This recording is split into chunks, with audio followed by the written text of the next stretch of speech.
Hello बच्चों, आज का हमारा टॉपिक है इलेक्ट्रोड पोटेंशियल कैलकुलेशन। इलेक्ट्रोड के पोटेंशियल का कैलकुलेशन। पिछले टॉपिक्स में हम लोगों ने पढ़ा था स्टैंडर्ड हाइड्रोजन इलेक्ट्रोड, जिसका आर्बिट्री वैल्यू 0.00 वोल्ट होता है। वो ऑक्सीडेशन पोटेंशियल में भी और रिडक्शन पोटेंशियल में भी स्टैंडर्ड स्टेट में 0.00 वोल्ट का पोटेंशियल को शो करता है। उसका प्रैक्टिकल पोटेंशियल भी और आर्बिट्री पोटेंशियल भी 0 था। उसी तरह से कई इलेक्ट्रोड्स होते हैं जिनका अपना कुछ ना कुछ पोटेंशियल होता है। उनके उन पोटेंशियल्स को कैसे कैलकुलेट करते हैं, वही हमारा ये चैप्टर है, electrode potential calculation. This topic deals about this, how electrode potential of any electrode can be calculated. तो इसके लिए मैं कुछ छोटी सी स्पेसिफिक बात पहले बता दूं, जो आप लोग ऑलरेडी जानते हैं पहले से, और उसको मैं रिवाइज कर दूं। इलेक्ट्रोड्स दो तरह से होते हैं। एक इलेक्ट्रोड एनोड का एक्ट करता है और दूसरा इलेक्ट्रोड कैथोड के जैसा एक्ट करता है। एनोड वाले इलेक्ट्रोड, यहां पे हमेशा ऑक्सीडेशन होता है और ऑक्सीडेशन के कारण लॉस ऑफ इलेक्ट्रॉन होता है। इस इलेक्ट्रॉन के लॉस के कारण वो पोटेंशियल जनरेट करता है, जिसको हम लोग ऑक्सीडेशन पोटेंशियल कहते हैं।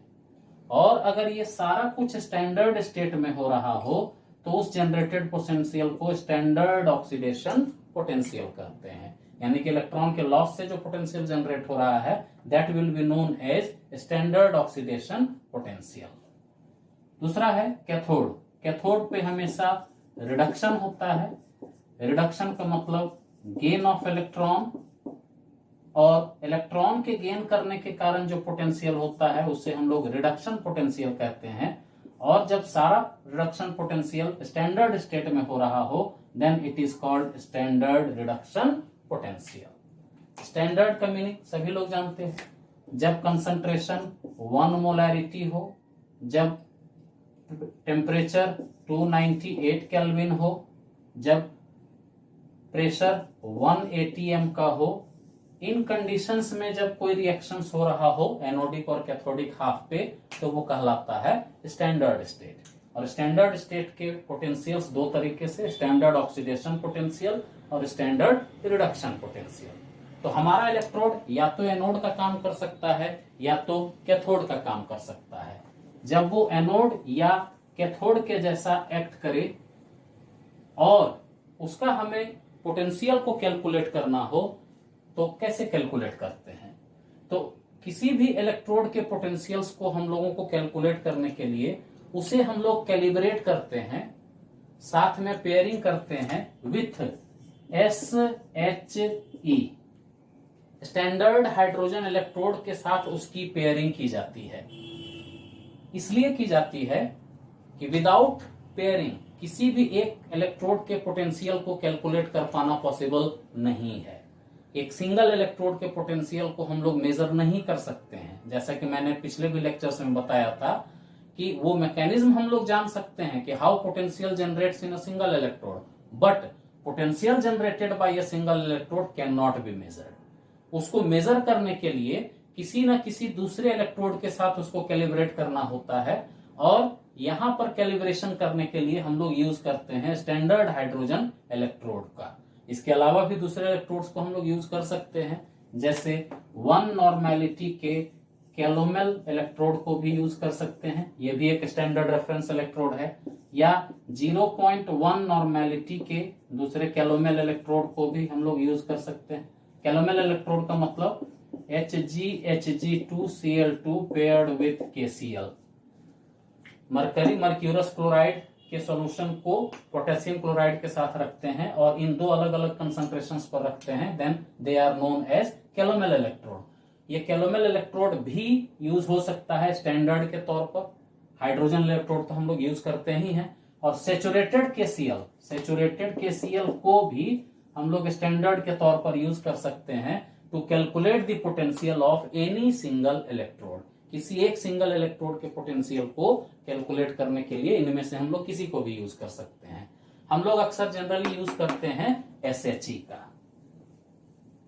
अब देखते हैं कैसे कैलकुलेट होता है स्टैंडर्ड इलेक्ट्रोड पोटेंशियल, कैसे हम लोग कैलकुलेट करते हैं। इसके लिए सबसे पहले हम लोगों को दो इलेक्ट्रोड्स को पेयर कराना होता है और उनका एक गैल्वेनिक सेल बनाना होता है, क्योंकि जब तक हम गैल्वेनिक सेल नहीं बनाएंगे तब तक एक्सचेंज ऑफ पोटेंशियल्स नहीं होगा और net difference between the electrodes के पोटेंशियल को हम लोग कैलकुलेट नहीं कर सकते हैं। इसलिए हम लोग सबसे पहले कंस्ट्रक्ट करते हैं एक गैल्वेनिक सेल को या एक वोल्टिक सेल को कैलकुलेट करेंगे हम लोग।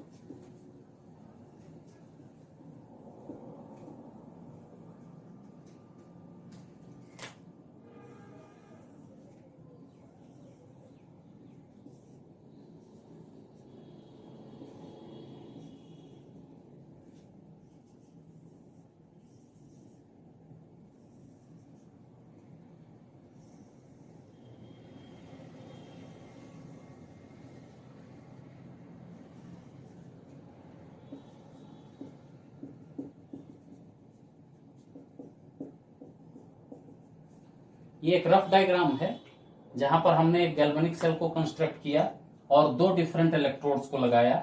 इन दो डिफरेंट इलेक्ट्रोड्स में let's consider this is SHE, ये स्टैंडर्ड हाइड्रोजन इलेक्ट्रोड है।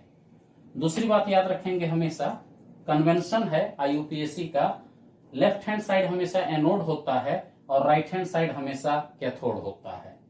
लेकिन अगर हमें ये ना पता हो कि इनमें से कौन सा इलेक्ट्रोड एनोड एक्ट करेगा और कौन सा कैथोड, क्योंकि हम तो कैलकुलेट कर रहे हैं अभी पोटेंशियल को, पोटेंशियल कैलकुलेट करेंगे तभी हम ये जान सकते हैं कि it will act as anode और कैथोड। देन रफली हम लोग अंदाजे पर उसको किसी भी जगह प्लेस कर सकते हैं। जब दो इलेक्ट्रोड्स को हम लोग सॉल्ट ब्रिज के साथ लगाकर इंटरनल और एक्सटर्नल सर्किट पूरा करते हैं तो यहां पर जो इलेक्ट्रिकल डिवाइस लगाते हैं, this is the most important part, यहां पे हम लोग हाई रेजिस्टेंस के वोल्ट मीटर को लगाते हैं या पोटेंशियोमीटर को भी लगा सकते हैं।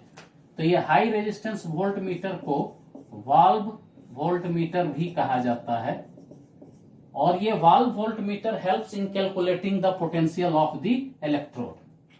अब एक एग्जांपल के थ्रू हम लोग समझते हैं। वाल्व वोल्ट मीटर में जो इंडिकेटर होता है, let's consider this is the indicator जो वोल्टेज को बताएगा, यानी कि net potential of the cell को बताएगा। ये हमेशा सेंटर पोजीशन पे होता है। ये उस डायरेक्शन की ओर फ्लक्चुएट करता है जिस डायरेक्शन में करंट फ्लो कर रहा है। ठीक है, अगर करंट लेफ्ट टू राइट जा रहा है then it will tilt like this, ये इधर की ओर झुक जाएगा। अगर करंट राइट टू लेफ्ट जा रहा है तो ये इधर की ओर झुक जाएगा।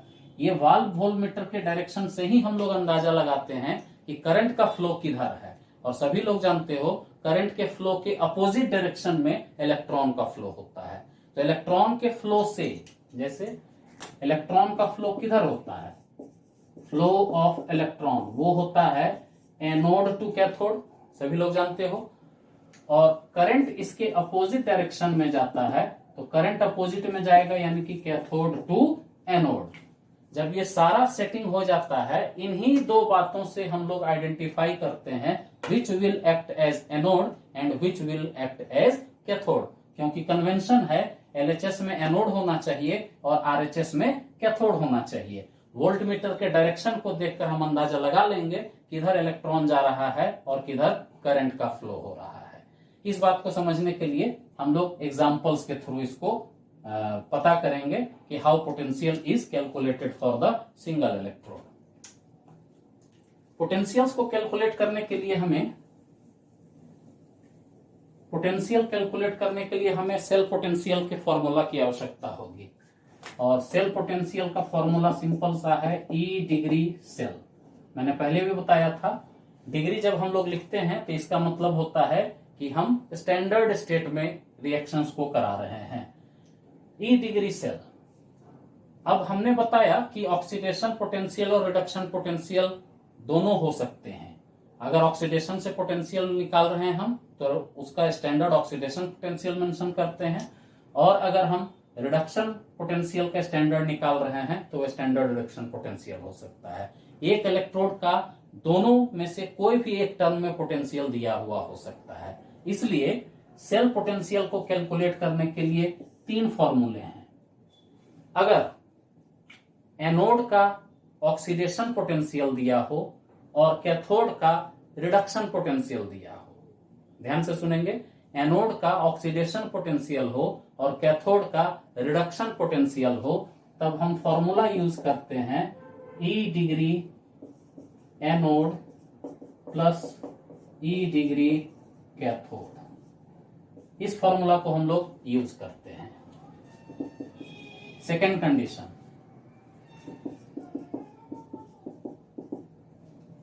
अगर एनोड का और कैथोड का दोनों का रिडक्शन पोटेंशियल दिया हो, स्टैंडर्ड रिडक्शन पोटेंशियल दिया हो, या स्टैंडर्ड रिडक्शन पोटेंशियल के थ्रू हम लोग इलेक्ट्रोड पोटेंशियल और सेल पोटेंशियल को कैलकुलेट कर रहे हैं, देन फॉर्मूला हम लोग यूज करते हैं E degree cathode minus E degree anode. और अगर कैथोड और एनोड का दोनों का ऑक्सीडेशन पोटेंशियल दिया हुआ हो, देन हम लोग सेल पोटेंशियल को कैलकुलेट करते हैं E degree anode minus E degree cathode. ये 3 फॉर्मूलाज हैं जिनके हेल्प से हम लोग सेल के पोटेंशियल को और इलेक्ट्रोड के पोटेंशियल को कैलकुलेट करते हैं। इनमें से ये formula, the second one, E degree cell equals to E degree cathode minus E degree anode, is most widely used formula to calculate the cell potential या एक इलेक्ट्रोड के इलेक्ट्रोड पोटेंशियल को। क्यों ऐसा? क्योंकि जितने भी इलेक्ट्रोड्स हैं उनका स्टैंडर्ड रिडक्शन पोटेंशियल का वैल्यू मैक्सिमम दिया रहता है, और अगर maximum values standard electrode potential, standard reduction potential दिया हुआ हो, तो उस स्टैंडर्ड रिडक्शन पोटेंशियल के वैल्यू होने के कारण हम लोग इस फॉर्मूला को मैक्सिमम यूज करते हैं। इसलिए अभी हम लोग सेल पोटेंशियल को या एक इलेक्ट्रोड के पोटेंशियल को कैलकुलेट करने के लिए इसी फॉर्मूला को यूज करेंगे। अब हम लोग आते हैं कि how potential is calculated for single electrode. Let's consider, हमने जिंक और SHE को लगाया। मैंने बताया था किसी के भी पोटेंशियल को कैलकुलेट करने के लिए उसे स्टैंडर्ड हाइड्रोजन इलेक्ट्रोड के साथ कैलिब्रेट करना होता है। हमने ये सेटअप किया, सॉल्ट ब्रिज लगाया, एक्सटर्नल सर्किट को पूरा किया, और एक्सटर्नल सर्किट को पूरा करने के बाद ये वाल्व वोल्ट मीटर, इसका इंडिकेटर इस ओर डिप करता है। तो अगर ये इस ओर डिप कर रहा है, it means current is flowing from SHE to zinc. मैंने फिर से बताया, वाल्व वोल्टमीटर जो है वो बेसिक इंडिकेटर है करंट फ्लो और इलेक्ट्रॉन फ्लो का। दिस डिप्स, इस अरेंजमेंट में अगर हमने इस तरह से रखा है तो देन ये इस तरफ डिप कर जाता है। तो अगर डिप ये इधर किया तो मीन्स है यहां पर कि करंट का फ्लो जो है, इस केस में करंट का फ्लो वो है SHE टू जिंक। SHE से जिंक की ओर करंट का फ्लो है। इसलिए हम लोग सिंपली आइडेंटिफाई कर सकते हैं कि इलेक्ट्रॉन का फ्लो किधर होगा। तो इलेक्ट्रॉन का फ्लो होगा Zn टू SHE, Zn से SHE की ओर इलेक्ट्रॉन का फ्लो होगा। वेरी सिंपल, हमें पता चल गया कि अगर इलेक्ट्रॉन का फ्लो जिंक से SHE की ओर है, इसका मतलब zinc will act as anode and it will bear negative charge, और SHE will act as cathode and it will bear positive charge. Okay, potential को कैसे कैलकुलेट करेंगे? पोटेंशियल को कैलकुलेट करने का सिंपल सा फंडा है, हम वोल्ट मीटर की रीडिंग को मेजर करेंगे। इस सेटअप में वोल्ट मीटर का रीडिंग शो होता है, इस फॉर्मूला से अगर जाएं, वो 0.76 वोल्ट, ये वोल्टेज को इंडिकेट कर रहा है 0.76 वोल्ट का। और हमने देखा कैथोड यहां पे है SHE और एनोड यहां पे है जिंक। तो फॉर्मूला को हम लोग लिख सकते हैं E degree SHE minus E degree Zn। अब इसको सिंपली हम लोग सॉल्व कर देंगे। SHE का वैल्यू 0 होता है, 0.76 volt equals to 0 volt minus E degree Zn, और यहां से हम लोग इजिली सॉल्व कर सकते हैं E degree Zn equals to -0.76 volt. बहुत इजी कैलकुलेशन है। तो इससे हम लोगों को पता चला कि जिंक का पोटेंशियल वो है -0.76 वोल्ट। ओके, अगर हम लोग इस सेटअप को चेंज करें, लेट्स कंसीडर हमें कॉपर को कैलकुलेट करना है। हमने यहां से कॉपर को अब यूज किया। फिर से सिंपल सा तरीका, अगर हमने कॉपर को यहां पे यूज किया और इस वोल्ट मीटर के इंडिकेटर को हमने चेक किया, तो अब की बार हमने पाया कि वोल्ट मीटर का इंडिकेटर शोज दिस, ये इस तरीके से इसका इंडिकेटर ट्रिप कर गया। तो दिस शोज करंट का फ्लो ऑफ करंट, करंट का फ्लो किधर से है, कॉपर टू SHE, कॉपर से SHE की ओर करंट का फ्लो है। सिंपल है, इलेक्ट्रॉन के फ्लो को हम लोग यहां से आइडेंटिफाई कर सकते हैं। फ्लो ऑफ इलेक्ट्रॉन हो जाएगा SHE टू कॉपर। तो अगर फ्लो ऑफ इलेक्ट्रॉन SHE से कॉपर की ओर है, देन हमारा ये सारा कन्वेंशन चेंज हो जाएगा। SHE नेगेटिव, यानी कि ये बनेगा एनोड, और ये पॉजिटिव, यानी कि ये बनेगा कैथोड। हालांकि हमने बताया था कन्वेंशन के हिसाब से एनोड इधर, कैथोड इधर होना चाहिए, लेकिन इसको फिर से इरेज करके मिटाने के बजाय मैं समझा दूं कि ये अब एनोड बनेगा और ये कैथोड। जब इसको आप फिर से एडजस्ट करके बनाना चाहें तो अब की बार SHE को इधर करेंगे और कॉपर को RHS की ओर कर देंगे, वो एनोड और कैथोड हो जाएगा। क्लियर हो गया? इससे हमें वाल्ट वोल्टमीटर से पता चल गया। अब यहाँ पे फॉर्मूला पर सिंपल सा इसको चेक करेंगे। इस सेटअप में हम लोगों को वोल्टेज 0.34 वोल्ट मिल रहा है।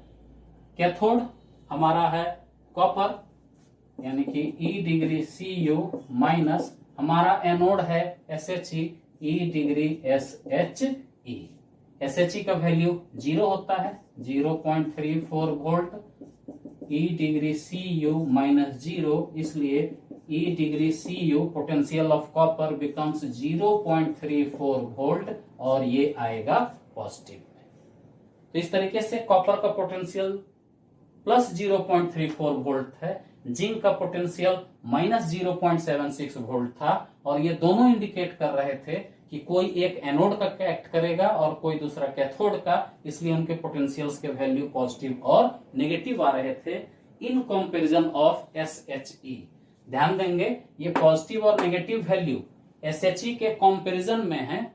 SHE का अपना वैल्यू 0, जिनके पास SHE के कंपैरिजन में वैल्यू इलेक्ट्रॉन को गेन करने का ज्यादा हो, then they will show positive potential, और जिनके पास इलेक्ट्रॉन को लूज करने का टेंडेंसी ज्यादा हो, they will show negative potential, जैसा कि हमने जिंक के केस में देखा।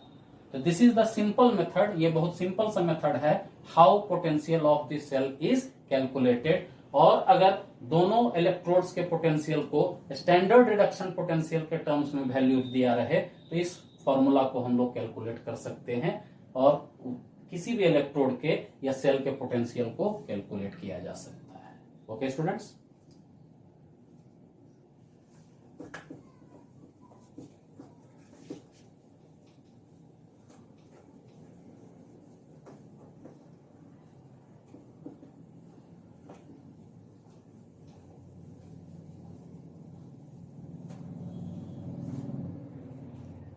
छोटी सी दो बातें यहां पर हम लोग अब पढ़ेंगे। EMF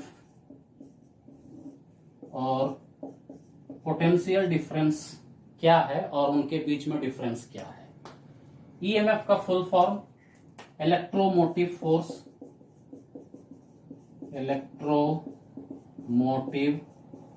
force.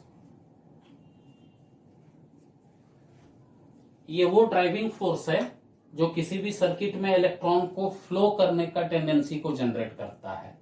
This is the maximum potential of any electrode और any cell when current is not flowing. जब करंट फ्लो ना कर रहा हो, उस समय ये मैक्सिमम पोटेंशियल होता है, this is the maximum potential. Okay, तो उस हिसाब से अगर हम चलेंगे तो potential difference is not the maximum potential, ये मैक्सिमम पोटेंशियल नहीं है। क्यों? बिकॉज पोटेंशियल डिफरेंस को हम लोग कैलकुलेट करते हैं when current is flowing in circuit, और जब करंट फ्लो करेगा सर्किट में due to resistance potential drop होगा, और पोटेंशियल ड्रॉप होगा देन पोटेंशियल डिफरेंस में पोटेंशियल का वैल्यू मैक्सिमम नहीं होगा। तो potential difference is not the maximum voltage of the circuit but EMF is the maximum potential of the circuit या cell. ये इलेक्ट्रोमोटिव फोर्स है और this is simply potential difference, इसको हम लोग कहते हैं PED, potential difference. EMF is responsible for the steady flow of current, ये करंट के स्टेडी फ्लो के लिए जिम्मेदार है, and this is not responsible for steady flow of current. Steady flow मतलब बिना फ्लक्चुएशंस के करंट का फ्लो करना। Potential difference is not responsible for the steady flow of current but EMF is responsible for the steady flow of current, ये current के steady flow को के लिए रिस्पॉन्सिबल है। तो ये सिंपल सा एक डिफरेंशिएशन था। एक छोटा सा और टॉपिक जो स्टूडेंट्स ने कमेंट किया था कि इसके बारे में बताने को, reversible and irreversible, reversible and irreversible cell या रिएक्शन। दो इलेक्ट्रोड्स को हमने कंस्टिट्यूट किया, ये सेल बन गया, गैल्वेनिक सेल, वोल्टिक सेल, कुछ भी हम लोग कहें, वो सेल बन गया। जैसे हमने एक तरफ जिंक को लगाया, दूसरे तरफ कॉपर को लगाया, इन्हें एक्सटर्नल सर्किट से जोड़ दिया, इंटरनल सर्किट में इसमें हमने सॉल्ट ब्रिज को लगाया, एक सेल कंस्टिट्यूट हो गया। एक सेल रिवर्सिबल कब होता है, इसके लिए हम लोग लेट्स कंसीडर जिंक और कॉपर को लेकर चलते हैं। जिंक और कॉपर के सेल का नेट पोटेंशियल अगर हम देखें तो ये 1.1 वोल्ट होता है। This generates A potential of 1.1 volt. If external potential को अगर हम लोग लगाएं, स्टैंडर्ड स्टेट में एक्सटर्नल पोटेंशियल को लगाएं ग्रेटर देन दिस, या पहले इक्वल लिखते हैं, equal than 1.1 volt. If external applied potential in this cell equals to 1.1 volt, then इसमें जो रिएक्शंस हो रहे हैं, रेडॉक्स रिएक्शंस, वो स्टॉप हो जाएंगे। रिएक्शंस क्या हो रहे हैं? जिंक ये ऑक्सीडेशन दिखा रहा है और कॉपर ये रिडक्शन दिखा रहा है। अगर 1.1 वोल्ट का एक्सटर्नल इस पर अप्लाई करें हम लोग वोल्टेज को, पोटेंशियल को, then this reaction will stop, ये रिएक्शन स्टॉप कर जाएगा। और अगर हम सेकेंड केस है, अगर external applied potential is greater than 1.1 volt then reaction will reverse. Zinc lose करने के बजाय गेन करने लगेगा और कॉपर गेन करने के बजाय लूज करने लगेगा, यानी कि जिंक जो है वो कैथोड का काम करने लगेगा, कॉपर एनोड का काम करने लगेगा। जहां पर सेल इस तरह की प्रॉपर्टीज को शो करें then this is called reversible cell. Okay, और इरिवर्सिबल सेल वैसे होते हैं जहां पर ये इस प्रॉपर्टी को शो नहीं करे, यानी कि अगर हम एक्सटर्नल पोटेंशियल को सेल के पोटेंशियल से ज्यादा कर दें तो रिएक्शंस हुबहू रिवर्स ना करे, वैसे टाइप के सेल को कहते हैं इरिवर्सिबल सेल। जैसे ZnH2SO4 और सिल्वर का रिएक्शन, नॉर्मल इसमें रिएक्शंस थे, Zn+2 बनाता है ऑक्सीडेशन में और 2H+ इलेक्ट्रॉन को गेन करके H2 रिलीज करता है रिडक्शन में। इसका ये रिएक्शन हो रहा है नॉर्मल केसेस में। जब हम पोटेंशियल जो इस सेल से जनरेट हुआ उसमें पोटेंशियल हम इससे ज्यादा लगाएं तो हम ये एक्सपेक्ट कर रहे थे कि ये जो है रिएक्शन में ऑक्सीडाइज होने के बजाय रिड्यूस करेगा और ये रिड्यूस करने के बजाय ऑक्सीडाइज होना शुरू हो जाएगा। लेकिन वैसा कुछ होता नहीं है। रिएक्शन में सिल्वर आकर रिएक्शन को रिप्रेजेंट करना शुरू कर देता है।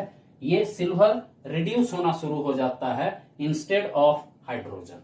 हाइड्रोजन का रोल खत्म हो जाता है, सिल्वर आकर वहां पर रिएक्शन में शामिल हो जाता है। तो हमारा रिएक्शन हूबहू रिवर्स नहीं किया, इसलिए ऐसे टाइप के सेल को कहा जाता है इरिवर्सिबल सेल। ओके स्टूडेंट्स, तो आज हमने पढ़ा how potential of N electrode is calculated, उसको कैसे कैलकुलेट करते हैं, ईएमएफ और पोटेंशियल डिफरेंस में क्या अंतर है, and reversible and irreversible cell क्या होते हैं। नेक्स्ट टॉपिक में हम लोग पढ़ेंगे इलेक्ट्रोकेमिकल सीरीज, और इलेक्ट्रोकेमिकल सीरीज पढ़ने के बाद उसका एप्लीकेशन क्या है और एक सेल के पोटेंशियल को डिफरेंट डिफरेंट सिचुएशंस में कैसे हम लोग कैलकुलेट करेंगे, ये हमारा नेक्स्ट टॉपिक होगा, नेक्स्ट लेक्चर होगा।